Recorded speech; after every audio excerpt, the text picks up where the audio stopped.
তৃণমূলের পঞ্চায়েত প্রধানের বাড়িতে কমিউনিটি টয়লেট। কেন পঞ্চায়েত প্রধানের বাড়িতে কমিউনিটি টয়লেট?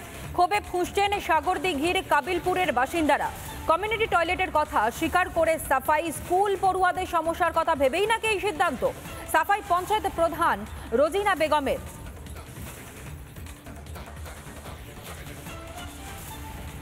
গ্রামের জন্য যদি প্রতিনিধির বাড়িতে যেহেতু ভিতরে বাউন্ডারির ভিতরে বাথরুম তো কোনদিন হয় না, সরকারি বাথরুম সরকারি জায়গায় হয়, তো বাড়ির বাউন্ডারির ভিতরে কি করে বাথরুম হতে পারে? জনসাধারণ কি করে ওর বাথরুম ব্যবহার করবে?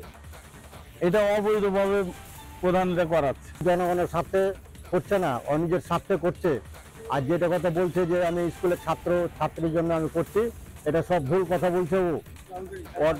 ও বাউন্ডারির ভিতরেও করছে ও নিজের স্বার্থে। আমি মানুষের কথা, জনসাধারণ কথা ভেবেই কিন্তু আমার জায়গাতে ট্যাঙ্কিটা দিয়েছি, আর দরজাটা কিন্তু আমি বাইরে রেখেছি।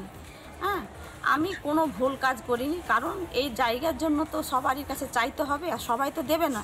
তার জন্য আমার চিন্তা ভাবনা দিয়ে আমার বাড়িতে মেম্বার আসে, আমার কাছে থানা থেকে লোক আসে, ক্যাম্পে থেকে লোক আসে, প্রত্যেকটা মানুষের বাড়িতে আমার আনাগোনা লেগে আসে। তাছাড়া আমাকে মেম্বারেরাই বলেছিল যে আমরাও আপনার বাড়িতে আসছি, আপনার একটা টয়লেট করেন বাইরে।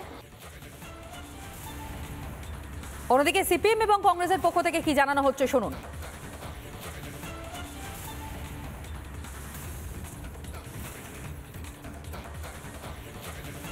গোটা রাজ্যে নীতি, নৈতিকতা, আদর্শ, আইন বলে কিছু নেই।